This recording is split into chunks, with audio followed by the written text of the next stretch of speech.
Hello, my name is Diane Southard. I own Your DNA Guide, and I'm here to tell you about what to do with your DNA test results in 2022. Now, you'll notice this is part one of a 3-part series, so you'll want to make sure and look for and watch all of these videos so you'll know exactly what to do with your DNA in 2022. So those 3 parts are going to consist of this part talking about getting started with your DNA test results. Part 2 will teach you how to dig into your DNA matches. And then part 3 will talk about what's next, some DNA strategies for 2022. So without further ado, let's jump into part 1. So in part 1, we need to get started with your DNA test results. But there's a lot of DNA testing companies out there and lots of kinds of DNA tests you can take. So really, I want to start by defining what we're going to talk about.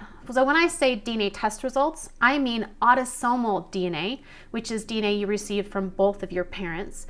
And I'm talking about results you may have received from one of these 5 companies. So these 5 companies are who I consider to be our genetic genealogy companies, which means the purpose of your DNA test at these companies is to connect with and find family. So again, there's lots of different kinds of DNA tests you can take for lots of different purposes. But in this talk, we'll be talking about these 5 companies and their autosomal DNA test results.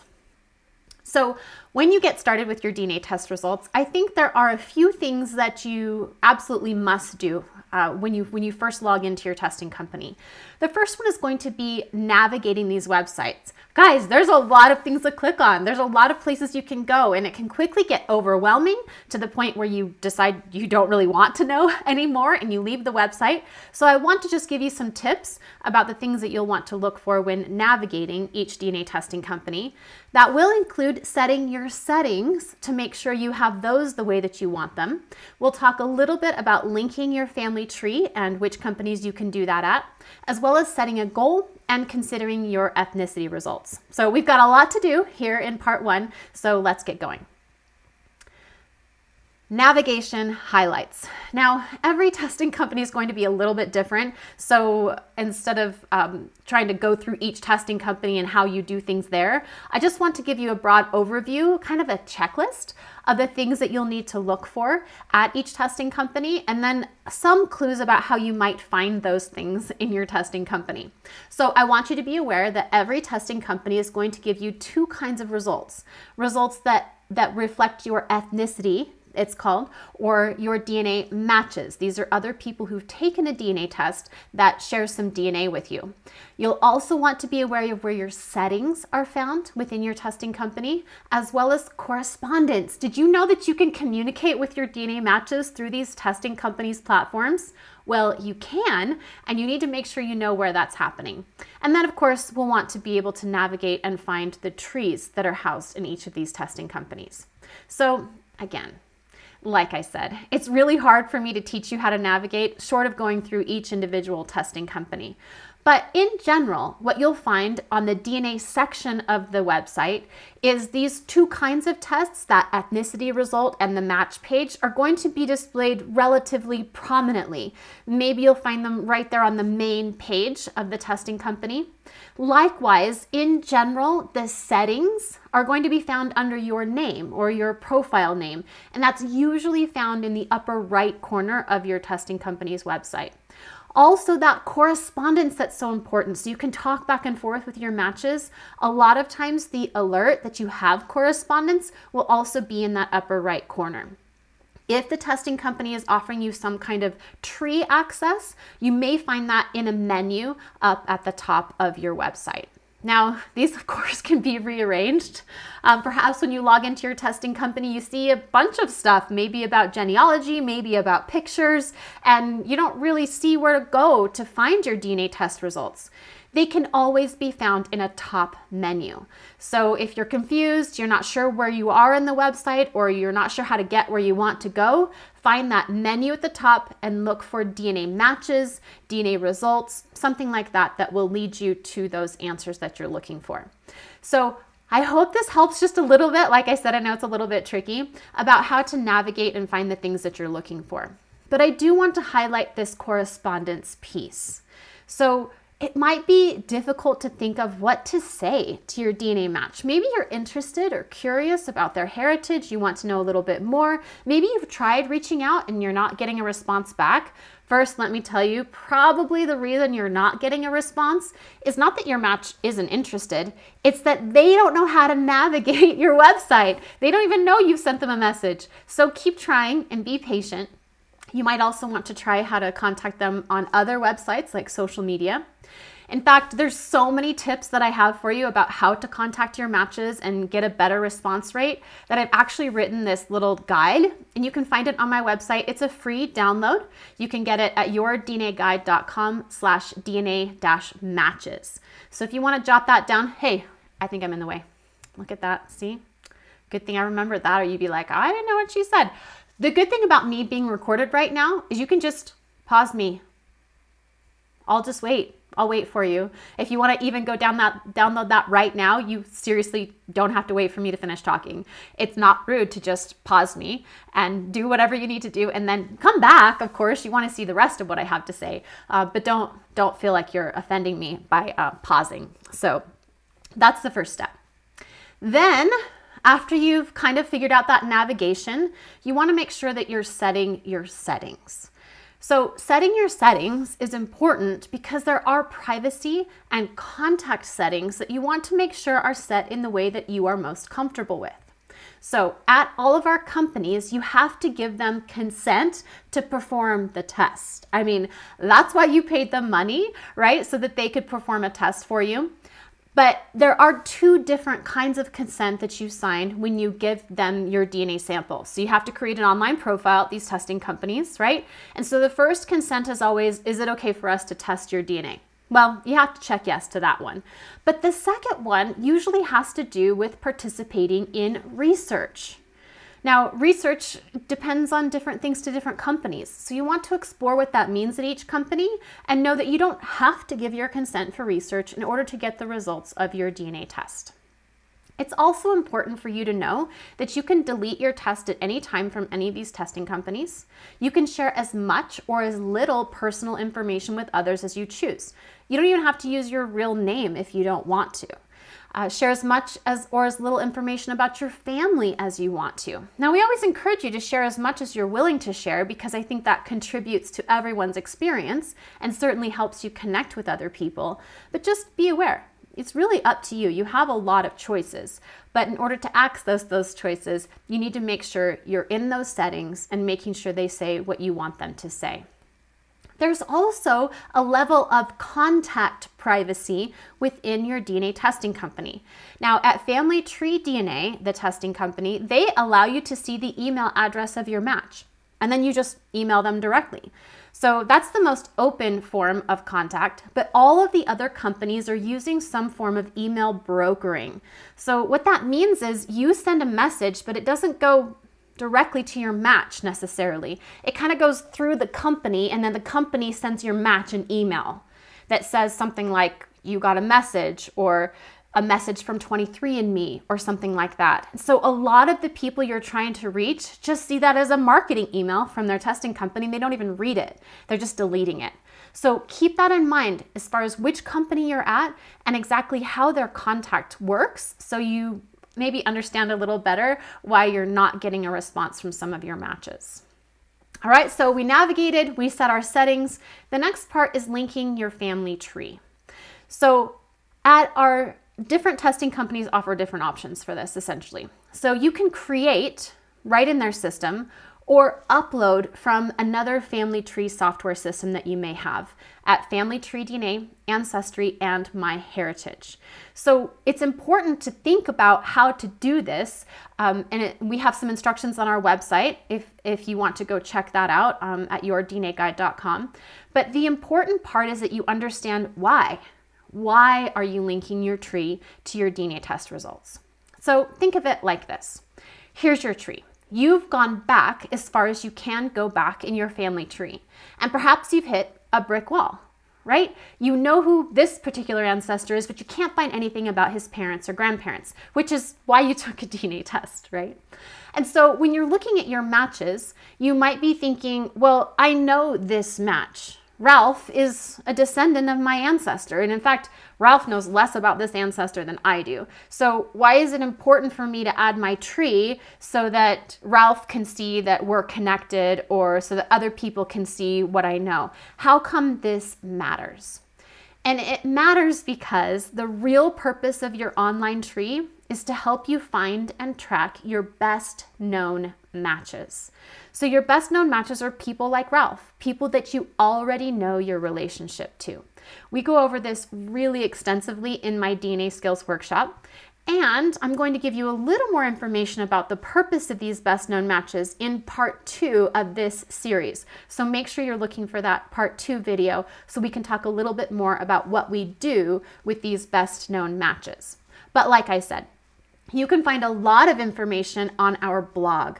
So if you go to yourdnaguide.com and you go to learn and then to blog, then what you'll see is the search box at the top. And you can search for any topic that you want to. You can browse our list of topics, but you'll also want to search for the word through lines. So through lines is a special kind of nifty tool offered at Ancestry DNA that's only available to people who have linked their trees. So go to our blog and check out that to learn a little bit more about why you might want to link your tree to your family, to your DNA results at Ancestry, MyHeritage, and Family Tree DNA. So let's talk just a little bit more, and there's some information, like I said, in the blog post about this, but what makes your tree what we call DNA ready? So a lot of times in our trees, we've collected a lot of information. You can think of it like flowers, like a flowering tree. Maybe you've got pictures. Maybe you've got some lines you're kind of researching that aren't verified. Maybe you've got your tree kind of cluttered up with a lot of extra things. What makes your tree DNA ready is to basically get rid of all that clutter. So one of the things I recommend that you do is make a separate tree just for DNA. You can either copy a tree that you already have and then kind of remove all that extra stuff, or just make a new tree somehow so that you have a tree that's kind of your bare bones tree. In that tree, I want you to include the name of your ancestor, the dates, including birth and death dates, as well as birth and death places. These are the vital pieces of information that your tree needs in order to be the most useful in your DNA research. Okay? So once your tree is DNA ready, then it's going to be able to help you with finding best known matches, which remember I said is one of the big purposes of having a tree. So it helps you by using some tools. One's called Through Lines at Ancestry that we talked about. There's also the Theory of Family Relativity at MyHeritage. Again, these are tools that I think are important that we're not going to go over right now, but you can search for them in our blog to learn more about these specific tools and why they make it important for you to link your tree to your DNA. So linking your tree to your DNA is an excellent way to get started. You should also definitely set a goal. Now, I know your goal is probably like, well, I just want to find an ancestor. Isn't that a good goal? And yes, for sure that's a good goal. But you need to make sure that the ancestor is within range, meaning that DNA can actually help you find them. So to be within range, when we're looking at autosomal DNA, which remember that's the kind of DNA we're talking about right now, you need the ancestor you're looking for to be 6 generations or closer to you. So I like to tell people DNA can help you find your 3 times great-grandparents or closer. But if you're looking for your 4 times or your 5 times great-grandparents, DNA is just not going to be very good at helping you with that right now. So why do I draw the line at that 3 times great-grandparent level? It really has to do with the kinds of cousins that you can expect to find in the database. So when we get back to our 3 times great-grandparents, you're looking at 4th cousins. And those 4th cousins have to trace their genealogy all the way back to their 3 times great-grandparents in order for them to be helpful to you. So it's just important to help you think about how much genealogy you would need to do on a 4th cousin match to get back to their 3 times great to help you find your 3 times great. And to go much farther beyond that is just so much genealogy that most of the time, most people just won't find their common ancestor. Okay, so another way to think about and set expectations or set your goal is to think about which lines in your family tree should you start with using DNA. Now, most of us have an ancestor we really want to find. It's that one in our tree that's been so elusive. But that doesn't make that ancestor the right ancestor for a DNA search. Especially if you're just starting out, you want to kind of give yourself a leg up by trying to research the ancestor that you're most likely to find using your DNA test results. So let's talk about that a little bit. So first of all, I want you to look at your pedigree chart and ask yourself, do I have any ancestors that were born outside the United States? Okay, so if you have an ancestor born outside the United States, they are not the best research goal because in general, our databases are made up primarily of people from the US. Now that's changing, and if you are not from the US, please get your DNA tested and tell all your neighbors because it's such a wonderful way to connect with people who are descendants of your ancestors who've moved to a different country.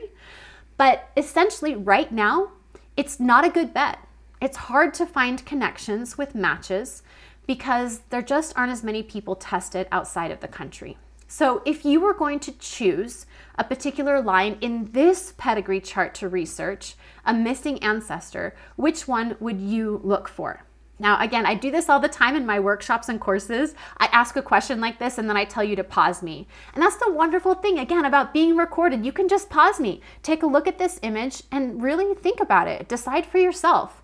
What's the right ancestor? Who would I choose? All right, so pause me, decide, and then let's talk about the answer. All right, did you pause me? Okay, so first of all, we want the generation closest to us, right? We want it to look for an ancestor that's closest to us. That's going to be the easiest way. So here's the generation where the ancestors are closest to us. So of these ancestral couples, which do we want to research first? Well, we want to research the one from the US, right?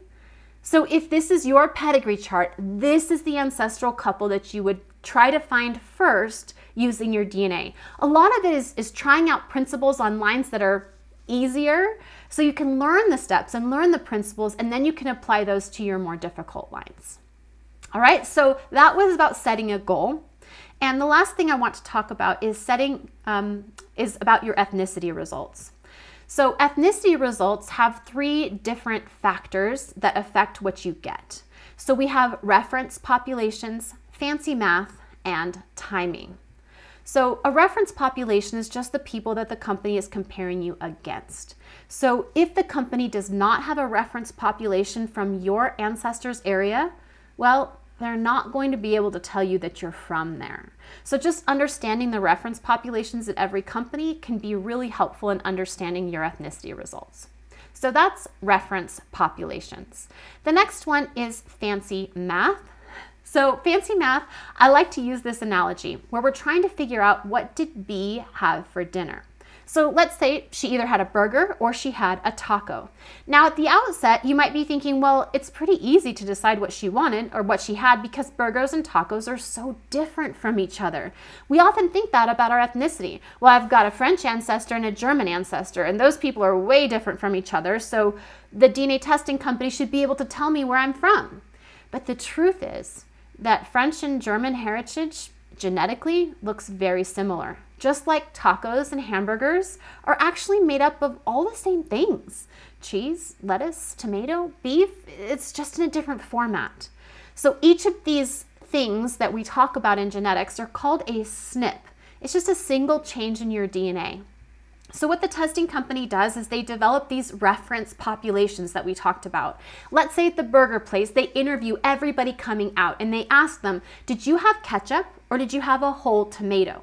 And they do this survey to determine what the genetic type of people who have a burger is. They do the same thing for the taco place. All right, so then they have to decide, well, what did B have for dinner? So we have to look at B's genetic values. She's going to have 2, one she got from mom and one she got from dad. You can see she has 2 ketchups. So if we are going to use the reference population data that I show you here with the tacos and the burgers, and we know that B had 2 ketchups, where would you say that B is from? Again, if you want to think about it, just pause me for a minute. but where would you say B is from? Now you might be tempted to say, well, she had to have a burger because it's much more likely. But all you can really say is that she probably had a burger. Because is it possible that she had a taco, even with those values? Yes. So this is the problem with ethnicity results. It's all about these probabilities. So the testing company says you're 32% German, which means it's most likely they think that you're German, but you also had smaller probabilities for other places. Okay? So you can really think about your ethnicity estimate like probabilities. It's very likely you had popcorn. It's kind of likely that you had lemonade, but the lemonade is still there. The testing company just doesn't report it to you because it's not the most likely scenario. Okay, and that's all based on fancy math. Okay, so reference populations and fancy math are a big part of our population information. We also have timing. So just think about this. Like today, you're in wherever you are. And a generation ago, where were your people? Or 2 generations ago? So when these ethnicity results are being reported to you, you have to ask yourself the question, when? When was my ancestor in that place? And our testing companies have different categories of when. Some testing companies report some way back information, like way back to prehistoric times. Every testing company reports back to those thousands of years. Those percentages and maps, all thousands of years ago. Some companies report some hundreds of years ago information, and some even report current information about where you are today. So ask yourself that question when you're looking at your results at your testing companies. Who, when, and where are they reporting? Okay, so again, thousands of years ago, every testing company. Hundreds of years ago, reported by Ancestry, MyHeritage, and kind of 23andMe. But each of these companies, again, has their own information that's doing things just a little bit differently. All right, so that's reference populations, fancy math, and timing. And again, if you'd like to learn a little bit more about ethnicity results, we have a free download on our website that is a cool little handout that kind of goes over all of these things we just talked about in a little bit more detail. So if you'd like to jot that down, make sure you pause me and jot that down and go grab that freebie. So when you're getting started, these are the things you need to do. Navigation, set your settings, link your family tree, set a goal, and review your ethnicity results. And like I said, this is just part 1 of a 3-part series, so make sure you're joining me for parts 2 and part 3. You can also connect with me on social media. You can order your DNA Guide, the book, if you're interested. You can also check out our Academy offerings, which, like I said, are these wonderful interactive courses that teach you about various kinds of DNA testing. And there's that link to that ethnicity download again, if you missed it the last time. So again, oh, except for I'm in the way, aren't I? Hold on. There we go. Again, I'm Diane Southard. Thank you for joining me for part 1 of what to do with your DNA test results in 2022. And I'll look forward to seeing you in my next 2 parts to this series.